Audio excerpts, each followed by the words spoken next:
TCK. And happy Thursday upon the internet, friends, and welcome back to another weekly segment of Kai Plays. We're continuing, of course, this week with our playthrough of Final Fantasy IV, having stopped just outside the magnetic cave that we need to explore in our ongoing journey to collect the Earth Crystal to rescue Rosa from the clutches of the evil Golbez. There won't be too much preamble this week. We're going to launch right into things since we have a little bit of figuring things out to do, a mysterious mechanic to unravel, which may or may not take some time, so we won't use up too much of that runtime on preamble here. If this is your first time to the segment, I want to call your attention to the link below the live stream, or if you're watching this after the fact on YouTube, do make note of the link in the description below, as that does go to support our most recent Tiltify campaign and our ongoing nonprofit efforts in the real world.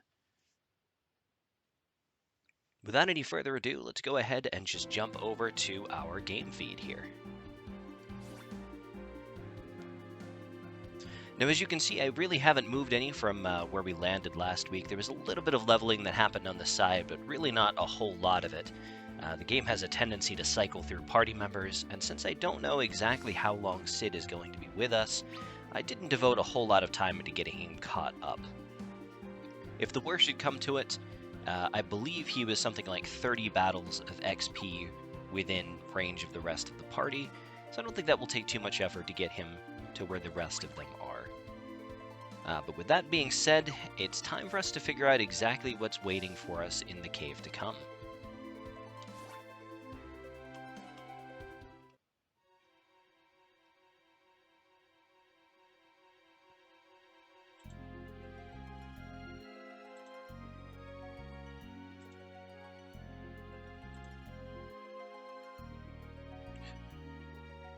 So it mentions that we won't be able to move if we're wearing metal armor and weapons. Young's claws don't seem to be affected, which is good. I suspect this is just going to be the effect of permastop on anybody who's wearing metal gear, but let's find out. Oh, okay. Interesting. So this is why we saved right outside the cave. And it's interesting that continuing from a game over puts you in the spot where the random encounter happened. That seems like it has potential for cheese, since, you know, I could just, I don't know, battle hop my way towards the end of the dungeon, but... So they're not just, stunned. They're being treated as if they are completely incapacitated.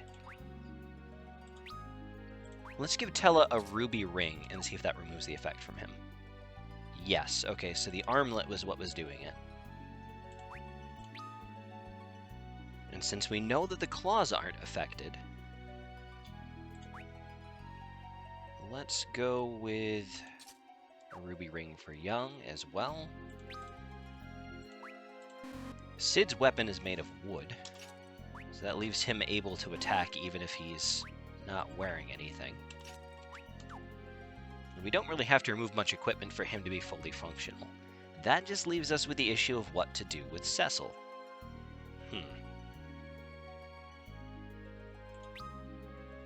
Since I don't believe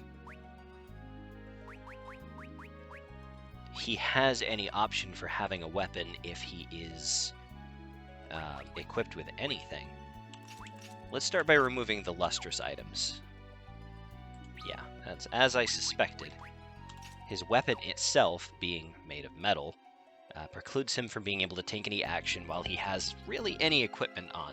So that being said, he's probably going to be our backline healer for the duration, which means we're going to want to go ahead and swap the formation such that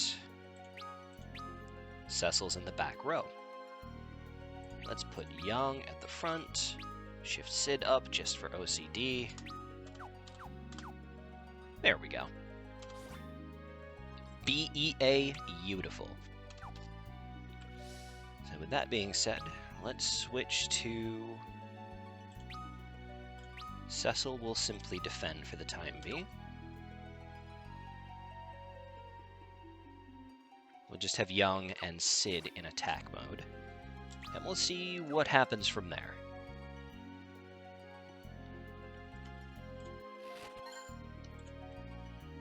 So yeah, it would seem that I could have purchased one of the gemstone blades for Cecil, and he would have been able to at least attack.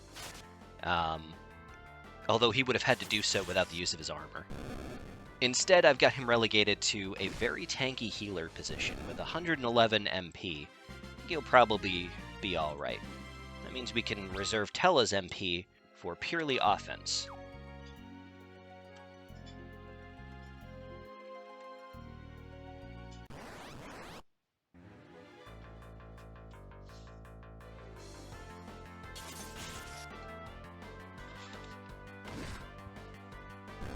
And considering that Sid hits like a mallet-wielding freight train, I think we'll probably be alright for a bit.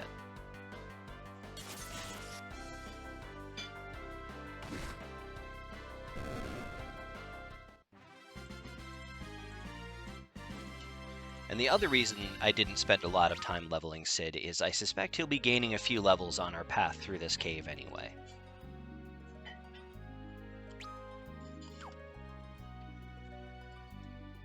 The path doesn't seem to be especially meandering just yet, so small blessings. Is that an ogre? Oh no. Blaster's never a good thing. Alright, it missed. In many games, Blaster is an instant death attack. I don't know if that happens to be the case in Final Fantasy IV, but I'm not keen to find out, as I'm sure you can imagine.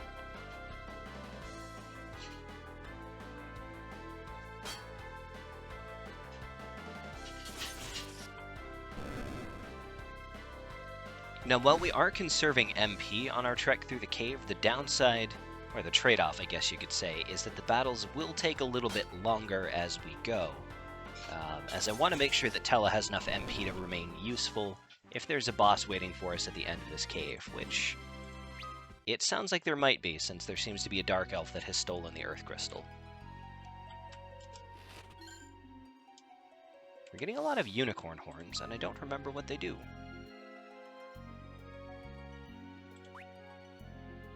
Oh, it's Asuna for the entire party. The fact that I keep getting them feels like a clue.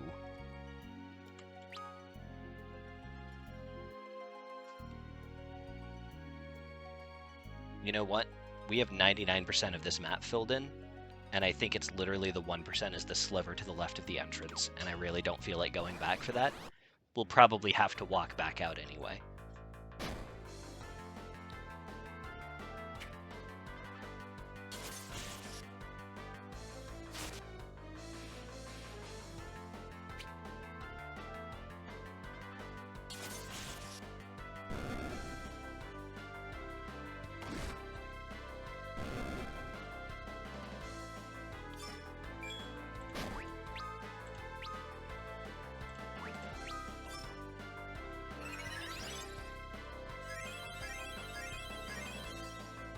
Tank with 1500 HP, more than 100 MP, and the ability to cast white magic? No, it's definitely not broken at all.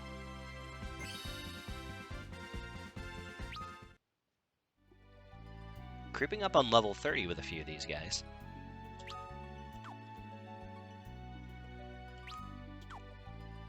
Let's see now.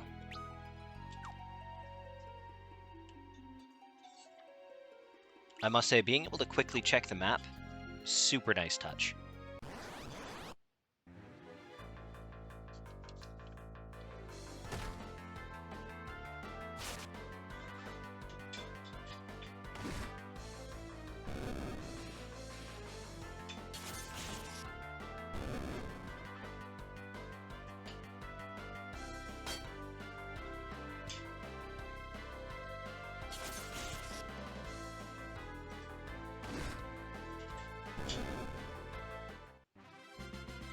So far, nothing that we can't tackle. Even the ogres don't seem to be hitting too hard. Sid and Cecil got a level up. We got some cat claws for Young. Those are attack 5, which seems to be basically identical to the equipment that he has, unless I'm misreading that. Lightning Claws, attack 5, element lightning. Cat Claws attack 5, no element. But it gives him plus 10 evasion, plus 4 stamina, and plus 5 speed. Okay. I guess we'll just go with lightning and cat claws for the time being. A faster monk is never a bad thing, unless they are an enemy.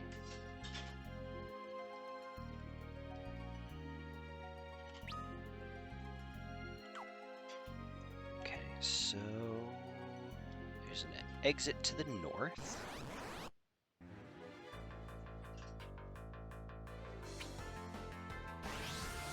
Oh no, opening right up with Blaster. And it's an instant death ability! Well, now we know. Fine.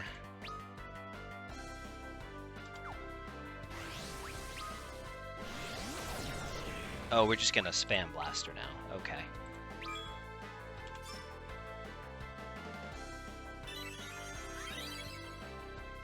That seems like it's probably going to be the only stumbling block on our way through the cave, is if they're just going to sit there and spam Blaster. I'm just going to randomly have people dropping out of the party.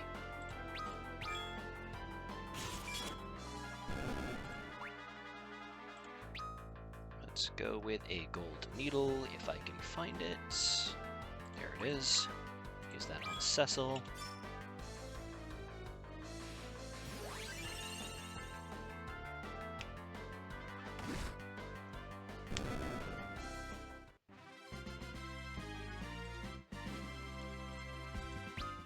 So far, so good.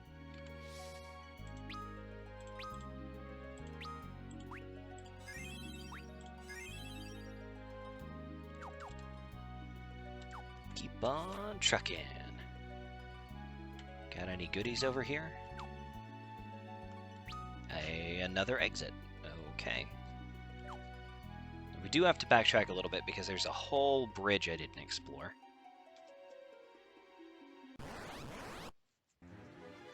This is where they get you. The path doesn't seem all that meandering, and then you have to backtrack 2 or 3 times. Just to maximize your exposure to those status ailments.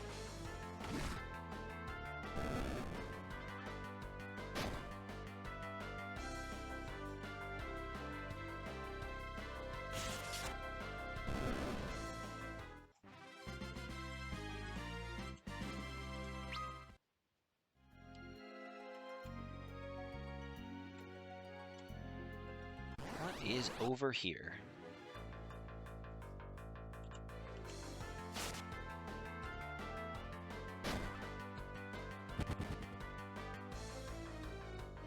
Oh, we dropped 38 gil in our haste to escape. Guess the game really wants to make you pay for your avoidance of battle. That's okay. Want to limit my exposure to Blaster as much as I possibly can. Especially since every time a party member goes down, we either need to burn MP or Phoenix down, which is it's going to take its toll very quickly. Oh, an ether. That will help mitigate that somewhat. So we have 2 potential exits. We have west and we have north. And we have that little corner we have to fill in anyway, so I say we go west first.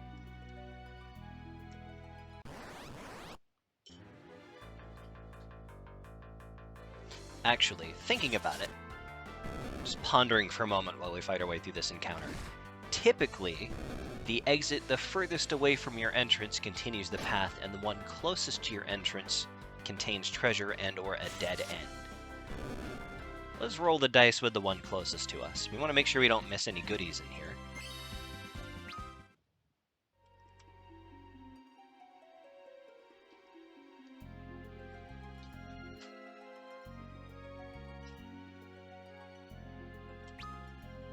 Look at that. It is a treasure room. Oh, squiddies. We got the drop on them, though. And they only have about 600 health, so yeah.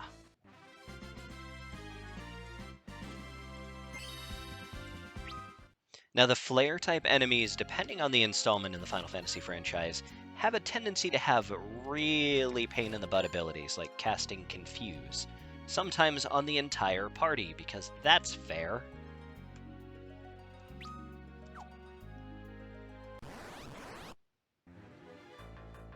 Back attack. Nope. Don't you dare. Okay.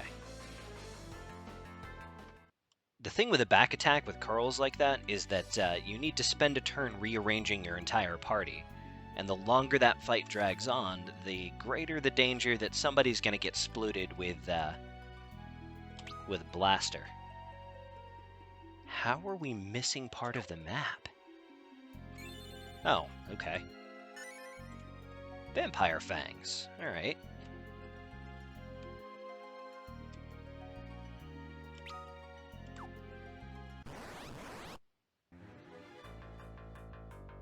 That looks like a succubus to me. Okay, well. Muriel got my mallet, and that was the end of the succubus. Oof. Sid just got falcon punched.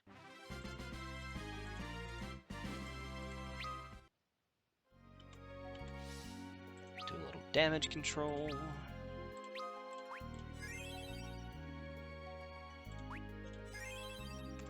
That should do.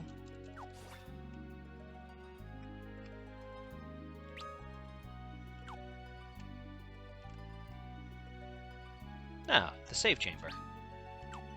Always nice.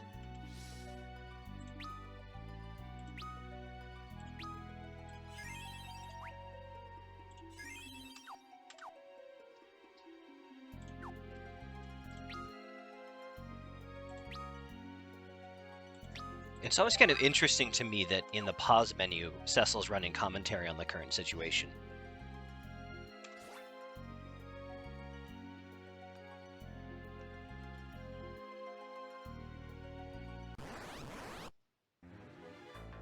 Let's see, we got squiddies and corals.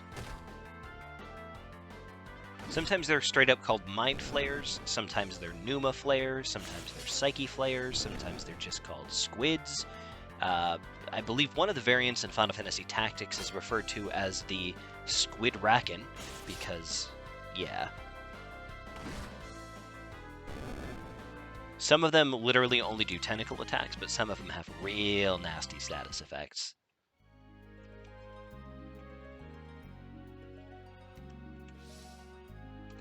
Now, the upside is in some of the games, like Final Fantasy Tactics, you know what you're dealing with because at any point you can kind of stop the flow of combat and look at what their abilities are.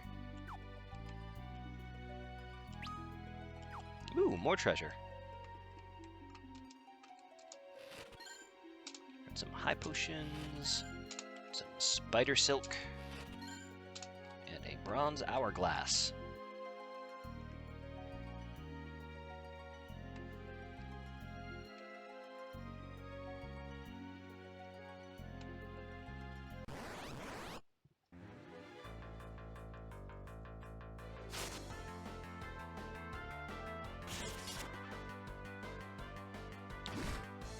Muriel, get my mallet. There's something just silly and satisfying about Sid's appearance in this game. Just not only does he look like a Rankin Bass character, but everybody else has these really serious weapons, and he has this wooden mallet that he just beats up goblins with, I guess. It's sort of implied that because he's an engineer and he tinkers and he builds airships that, like, his tool is his weapon, but I feel like he doesn't build Magitech airships with a wooden mallet. That'd be silly, right? I'm actually just going to use some potions. They don't have a whole lot of use at this stage of the game. B3 complete. Silent bells. Do they cast silence? They sure do.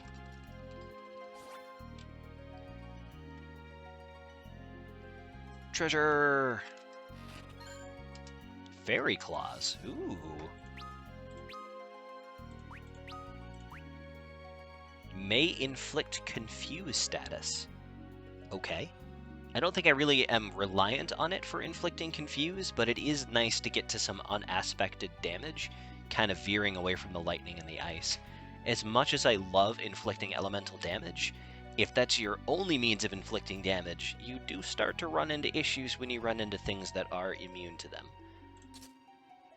Plus, the additional 2 points of stamina probably couldn't hurt. Yeah. Alright. I like that it even shows you where the treasure chests are on the map. That's uncharacteristically kind of them.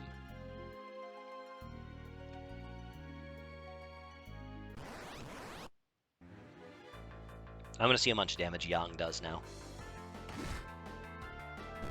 Lay it on me, daddy-o. 700. It's not bad.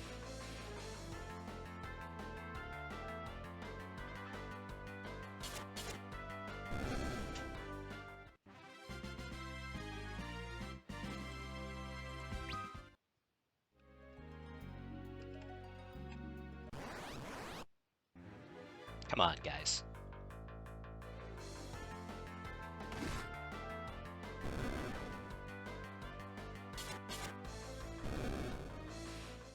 Get slapped.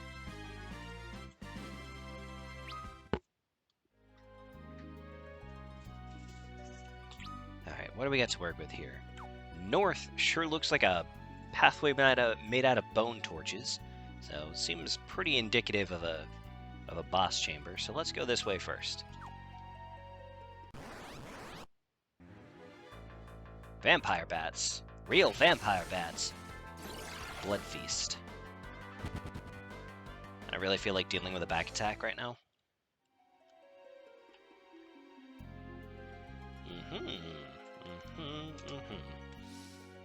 Okay, well, let's be a little cautious, and we'll just go ahead and use a tent.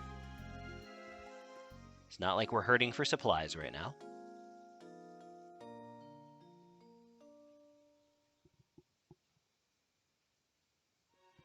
And then we will save.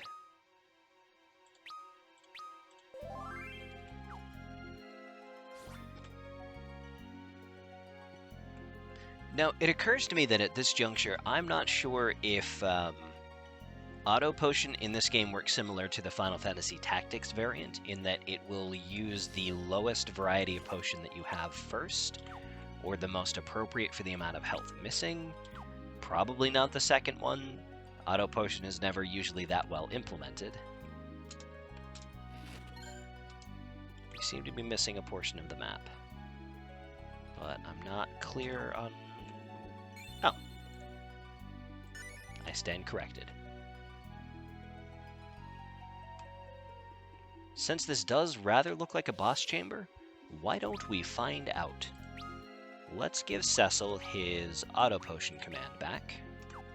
If he's going to be our designated healer, we might as well have him stick around to do that job. And if it's only using the low-level potions, we really don't have a whole lot to lose. This must be the Dark Elf. I don't mean to make generalizations. Oh, look, the Dark Elf.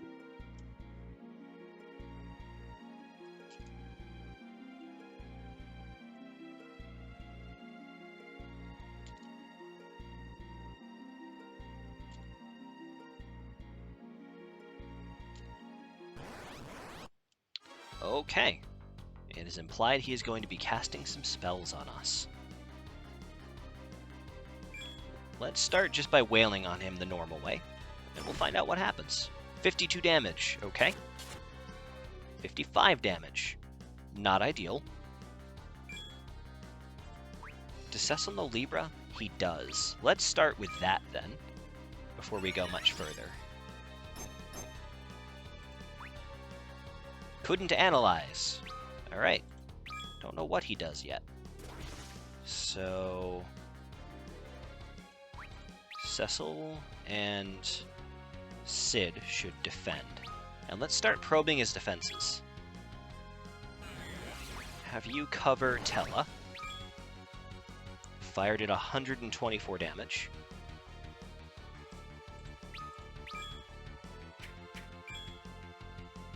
Yang missed. That's always great. Behold the power you face. What are you gonna do? Fyra. Okay. Now, things that use fire. What? Oh, okay. We were scripted to lose. That's fine. I was gonna say that hit 2k right through defense. That's a bit too much.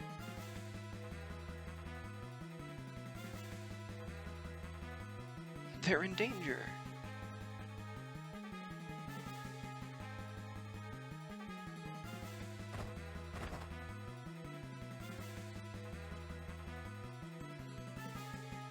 Edward wants to be useful, guys.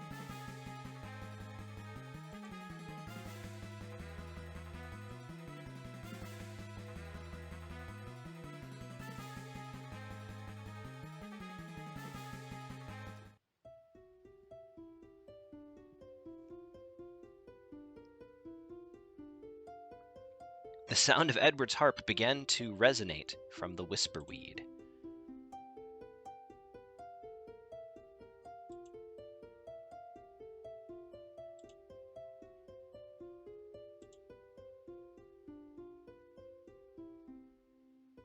What is this torturous noise?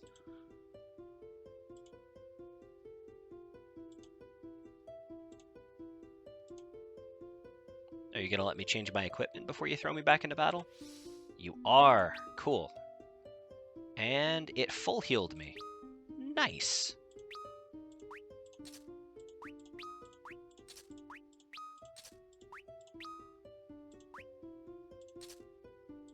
I guess if I'm allowed to equip whatever I want.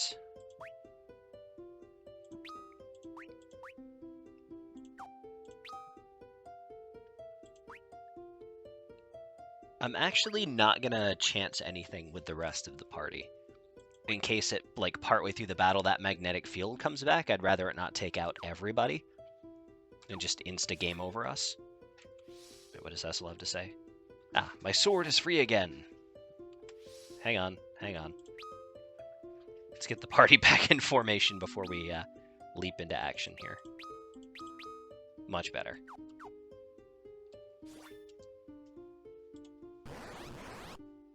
Let's try this again.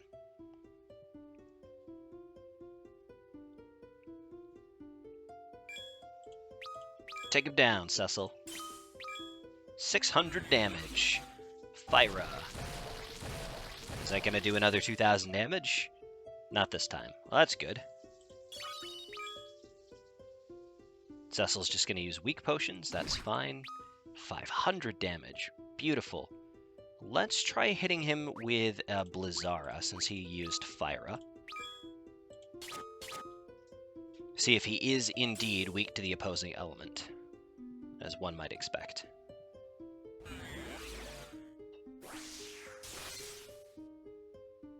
No, but it did hit like a truck, so we might just keep doing that.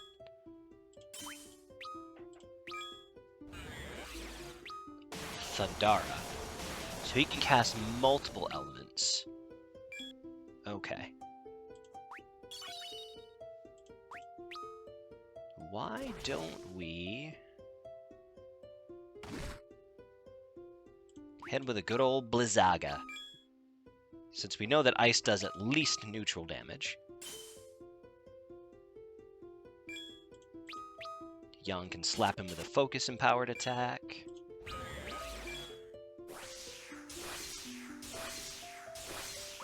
Cecil will go ahead and cure everybody. Sid lived with 1 HP. That's impressive. Blizzaga! Almost 3,000 damage. This form will not suffice. Oh dear, now what is it? The Dark Dragon.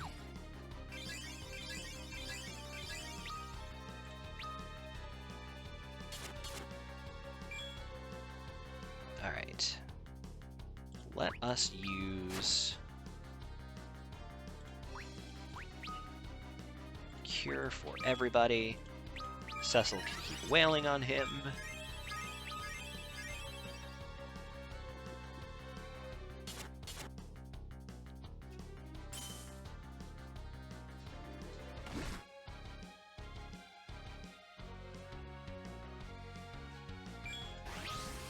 Dark Breath. Uh-oh.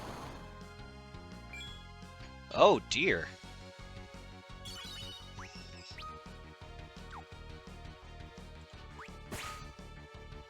Let us use Raise and get Yang back in the fight.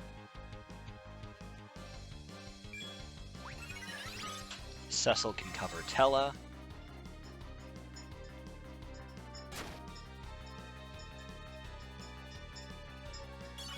And with the Auto Potion, he should be able to keep doing that for a little bit. White Magic. Cure on everyone. Tella, White Magic. You can't afford to raise, so we'll have you use a Phoenix Down.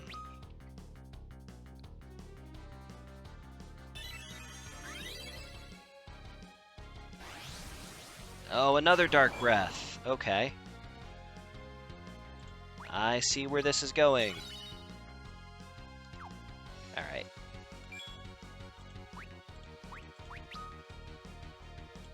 We're just gonna need to get them up and then just top them off pretty much immediately.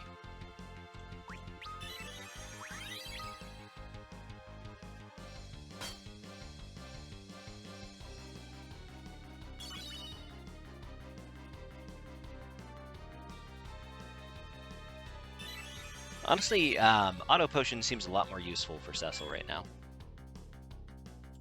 Brace. That is a really quick cast of Dark Breath. That's ridiculous.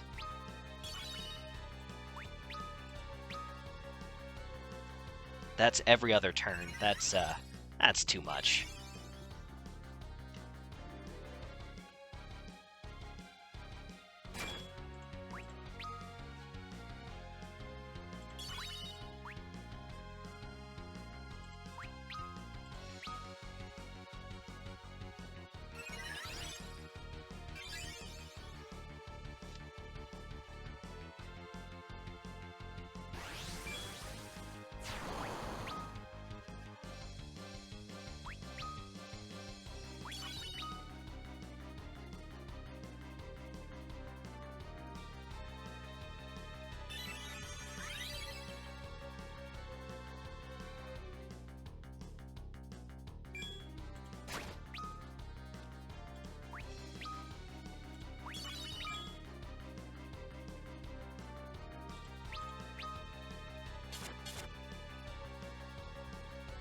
I think all we can really do is chip away at him at this point. Hope our resources hold out. If he's just going to sit here and spam Dark Breath, though, I don't have high hopes.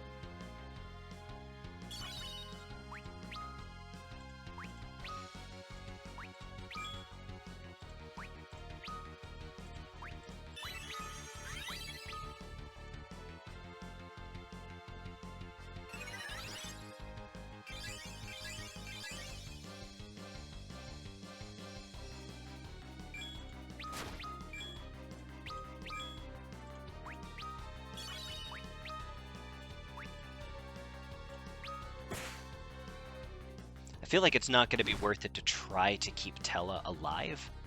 He just suffers too much damage. Plus he's out of MP at this point.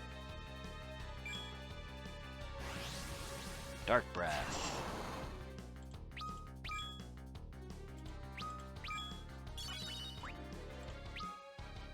So, by the description of it saying I have X number of auto potion uses remaining, I feel like it will only use base potions. It won't resort to any other curative items when you run out of the potion item.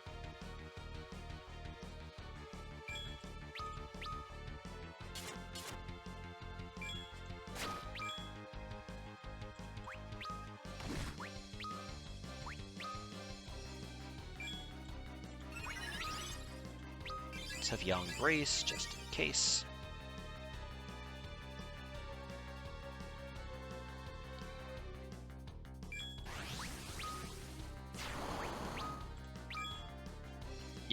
Okay.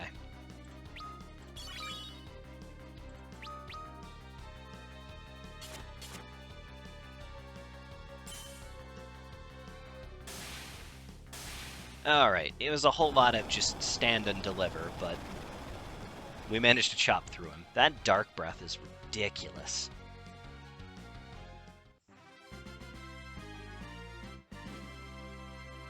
$5,000 gil. Well, that should buy back the Phoenix Downs I had to use. 2 level ups for Yang. Okay, well I feel bad for the other 2 for missing out.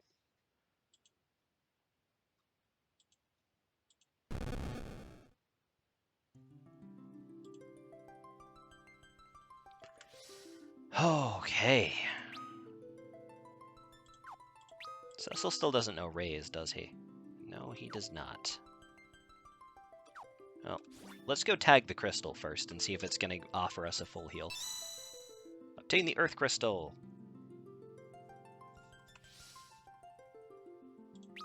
Nope, it sure didn't. That's okay.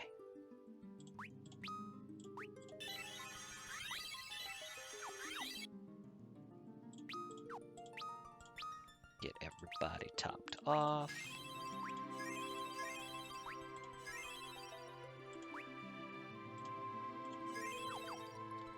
This piece of music, the prelude, is, it's honestly just always been very soothing. And we are, in fact, going to have to walk our way back out of here. I suspected as much. So what we'll do is we'll have everybody top off with a tent.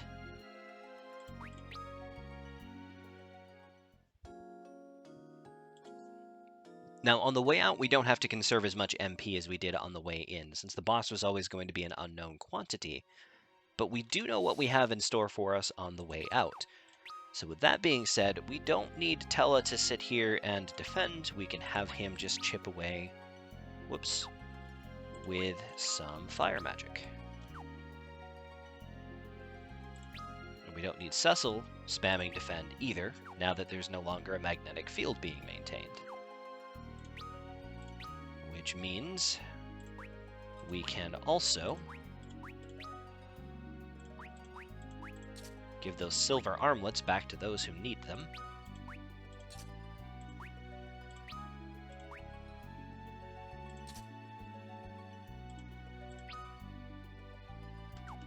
All right. Time to be on our merry way. Let's not forget on the way back out that the initial room has a completion of 99% on the map, which will drive me insane in perpetuity until we fill it out.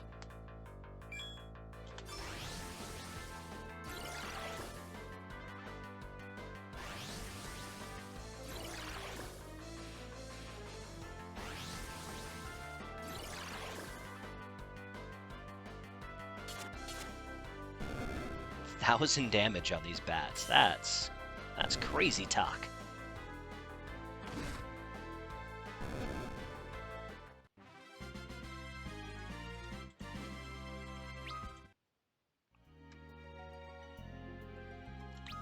It was just around the corner.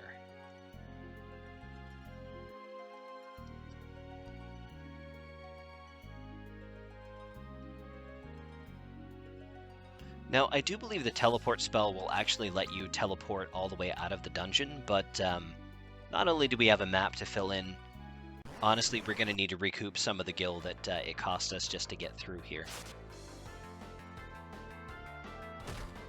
Plus, if I'm not mistaken, they had an entire set of equipment that I could have purchased for Sid, but looked rather expensive, so we did not do that. So in the off chance that we're going to have Sid for the foreseeable future, which I honestly don't recall if that's going to be the case, we may end up needing that gil. Achievement unlocked, the Gatherer of Light, presumably achieved by getting Cecil to level 30.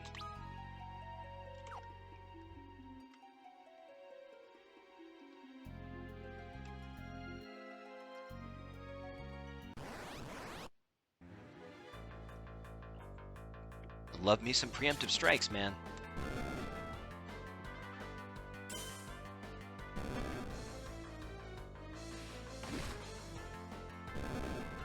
Nothing but 7s. Nice job, Sid. Tella's looking a little long in the tooth there. Let's give everybody some HP.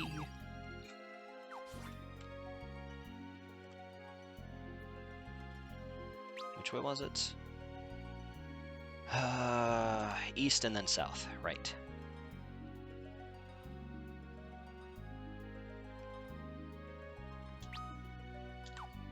Around the west, down the south, around the east, up through the door.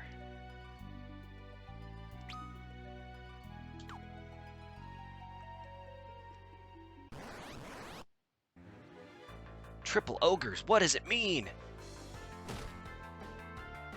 Do you seriously punch for 63 damage, man?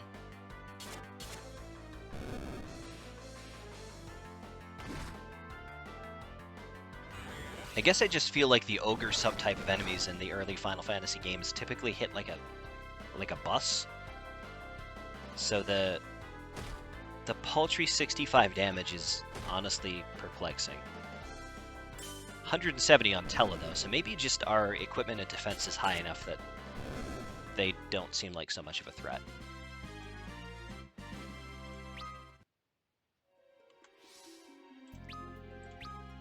Man, Tella cannot take a punch. Understandable considering he is approximately the age of dirt, but still, man.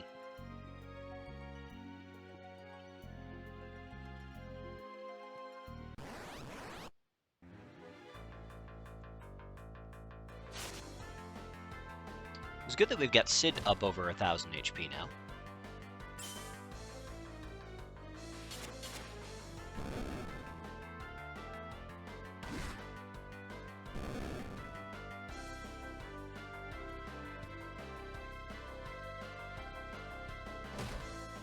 Oof, that one actually smarts.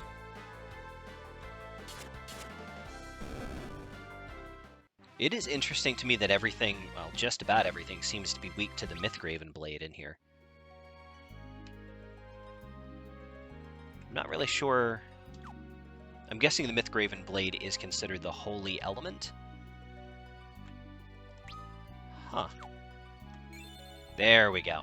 I was like, come on. And we got an ether for our troubles. Well, alright then.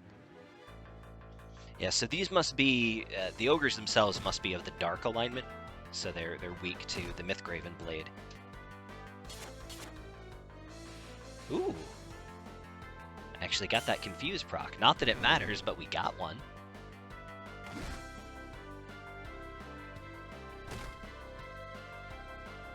These punches are actually starting to hurt a little bit.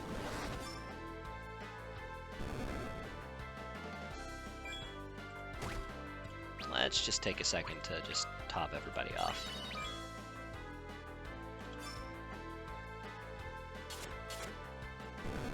Oh, okay.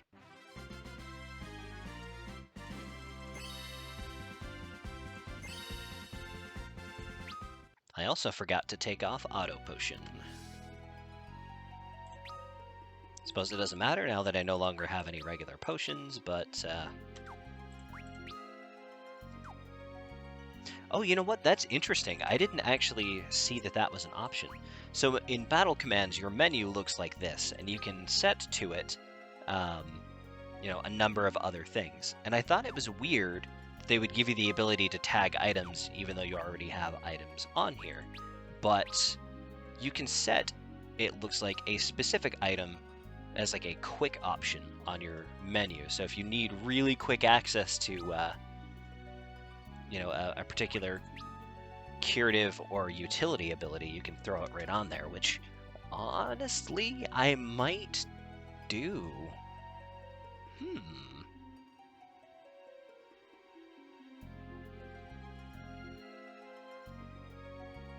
Thoughts for later, but yeah, that's extremely interesting.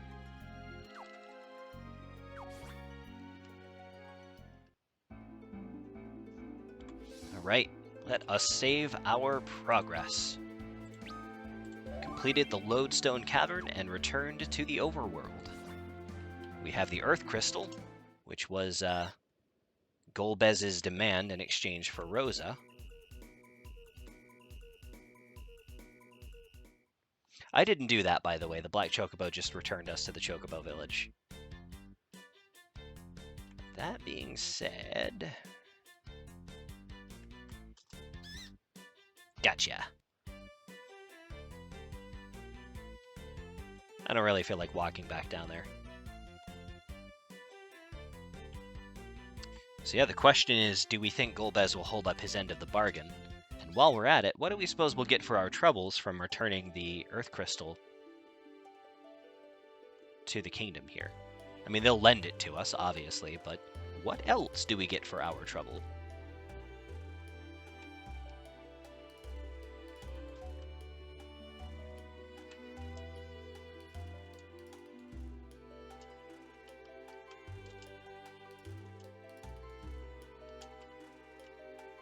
Ah, here we go. I was gonna say, do all of them have the same dialogue still? The crystal! My brand!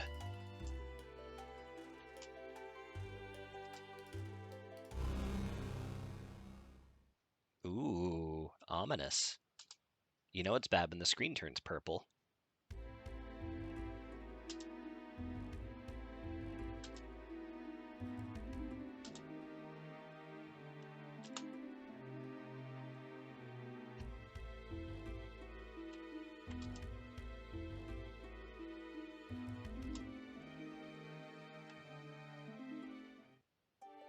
And we're off.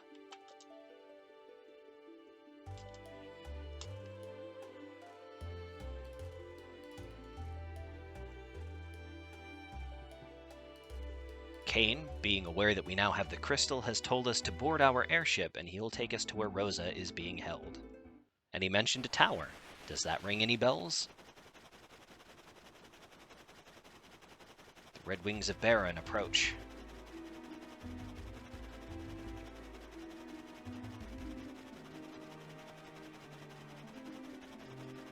He's got a couple of Jawas with him. They're a little tall to be Jawas, though.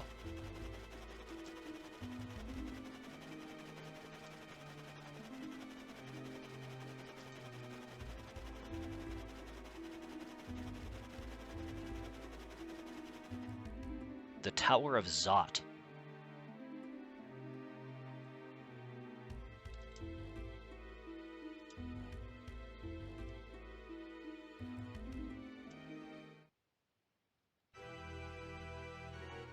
Ah, the name of this theme is Golbeza, Clad in Darkness.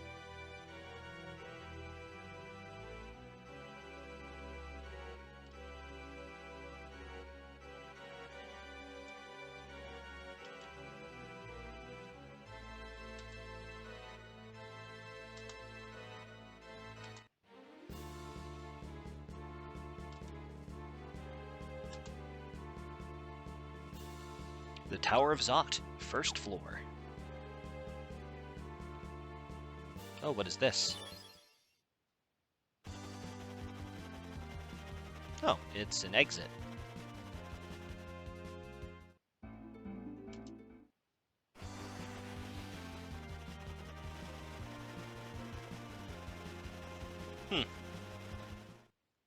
Now we know.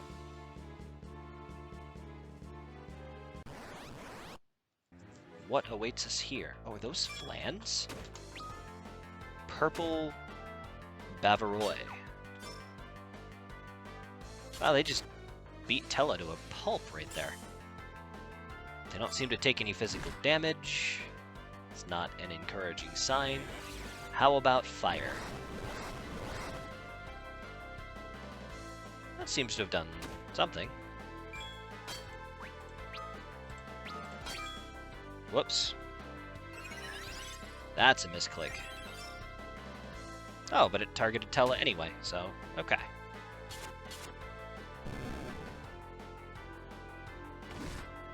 They don't seem to have too much HP, but enough to be troublesome, to be sure.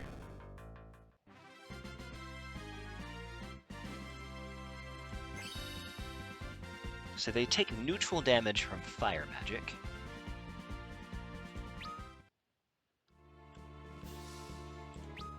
Let's see. Now, if they resemble flans from the other games, they may be aspected to a particular element. So we'll see if switching out Young's primary weapon for some ice claws will do any additional damage to them. We're going to have to keep kind of probing their defenses here as we traverse this tower. That looks like a door. It is a door. What do we got here? Some Centaur Knights. 200 damage. That's smarts. Neutral damage from physical attacks. Whew, takes 3 physicals to kill them. Not particularly weak to fire.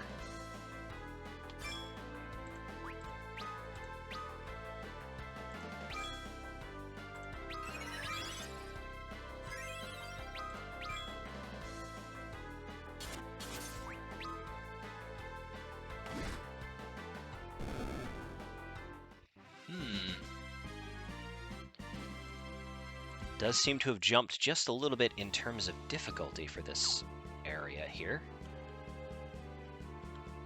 How are we doing on HP? Could use a little pick-me-up.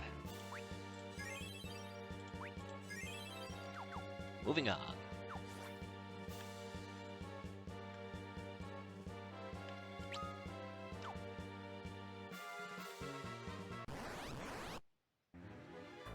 Oh dear. And we have these weird dog things, which are blue and cast ice. Wow, that hurts a lot. My goodness. One can only hope they are weak to fire, because we're going to have a bad time the next time one of them uses another ice storm, which is presumably in about 10 seconds. They are weak to fire, but they have way too much HP. Okay. Goodness gracious, great balls of fire. Okay, ice on Young, not a great idea.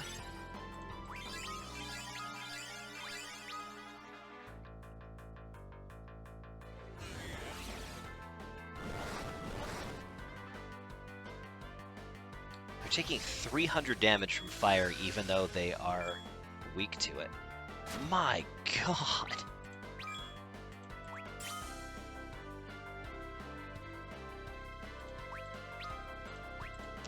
Let's just kind of wipe the board here if we can.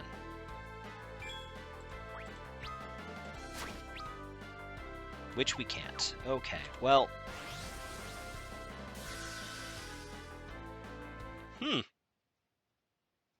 Might be the first time we've legitimately been up against odds we couldn't tackle. Oh, but it just puts you right back where you wiped in the first place. I'm not complaining, it does seem a tad easy.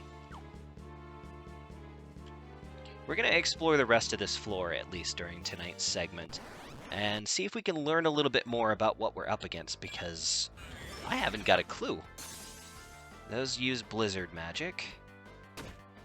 Baba Yaga looking thing here has a cane that she hits you with. Not Dark Elemental, because she doesn't take additional damage from the Mythgraven Blade. These only seem to have about 500 or 600 HP. Despite using ice, they are not weak to fire. A lot of mental notes to file away in this place. Got a whole host of enemies that I have to learn how to deal with now. But you know what? I relish the challenge. Every mistake is a lesson. Yet a healing staff for our troubles.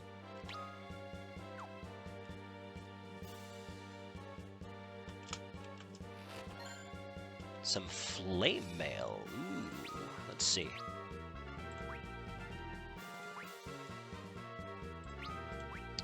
Interesting. Okay, we can actually give that to Sid and have the ice damage that he takes.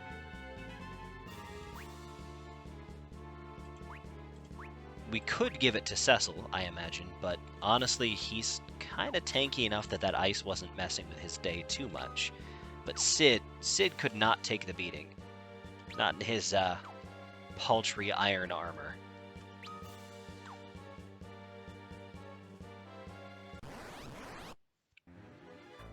Okay, these guys.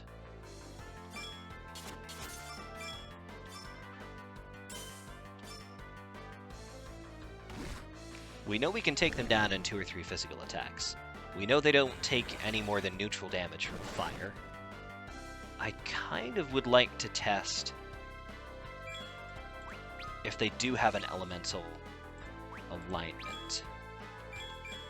So what we'll do is we'll have these guys tighten their defenses for a moment. And then Tella, we will have use... I'm going to go with Thunder. They're wearing armor. Armor being hit by a lightning bolt, you would expect something. That is neutral damage. Okay. You cover Tella for a minute. Alright. Last try. What about ice?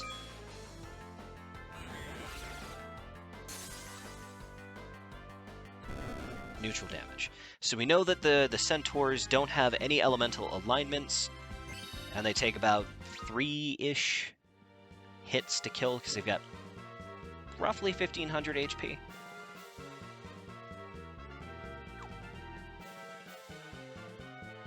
That's part of the mystery unraveled.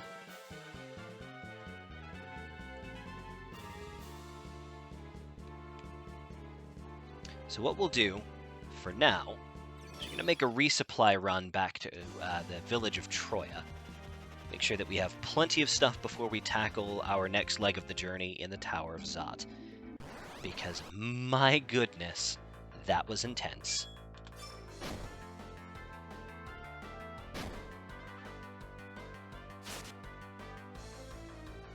Those ice dogs are probably the most dangerous thing that we've seen so far. The the party-wide damage that they inflict is certainly nothing to turn our nose up at. And while Sid is better defended against them now, we're gonna need to find a more reliable way to deal with them. Despite the fact that they're aspected to ice and therefore take extra damage from fire, Fire 1 was only doing about 200 damage to them. We didn't have the opportunity to find out if they were going to be taking more damage from higher levels of fire spells, but it seems like they have quite a bit of defense either way.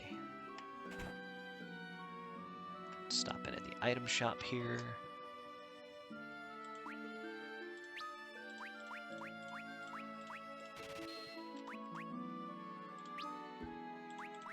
You know, normally I wouldn't bother restocking on base potions at this stage of the game, but with the introduction of auto potion as a viable way to keep Cecil in the fight, we might just cheese our way through some future mechanics with some auto potion stuff. Let's see. Don't seem to be running low on anything else supply-wise. We'll grab a couple gold needles, a few maiden's kisses.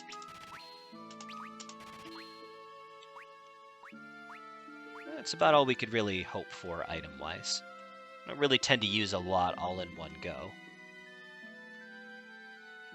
Now, as I recall, there were some pieces of equipment available.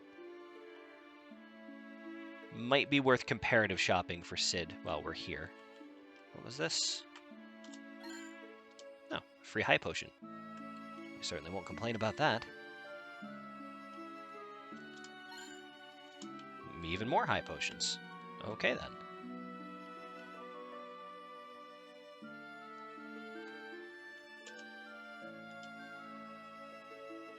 Oh, you're sunbathing. Okay.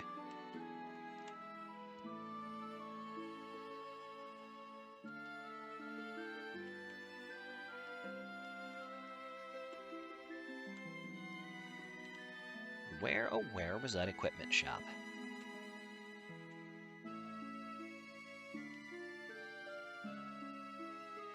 Probably not in the lake, if I had to guess.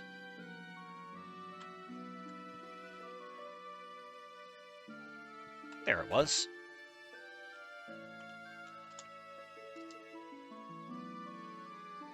Let's see, leather cap, feathered caps, clothing, leather clothing, ruby ring, rings. So they don't really seem to have much for us.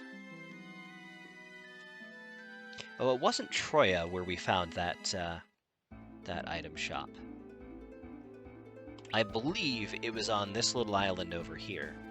Unfortunately, at this stage of the game, reboarding our airship will take us directly to the Tower of Azat. So we may just have to roll with whatever equipment Sid has available to him at the moment. That being said, however, there will be a little bit of time spent kind of probing the enemy defenses, seeing what their alignments are, what they're up to, maybe figure out the best setup for auto battle for when we get back up there. However, that's something best held to being experimented on off-screen. Not least of which because, unfortunately, we have reached the end of tonight's planned segment. We have reached the lofty hour of 9 p.m., so I will have to bid you adieu at this phase. I do want to thank you so much for tuning in again this week. Again, if you haven't noticed it already, down below the live stream or in the description below if you're watching this after the fact on YouTube, there is a link to our current nonprofit venture through Tiltify. We are currently supporting Save the Children in their ongoing efforts against the coronavirus. I don't have anything else for you tonight. We'll see you again on Sunday night for our typical Sunday Fun Day live stream, depending on what wins our popular poll in our Discord server. Until then, this is Kai signing off, and may you ever walk in the light of the crystal.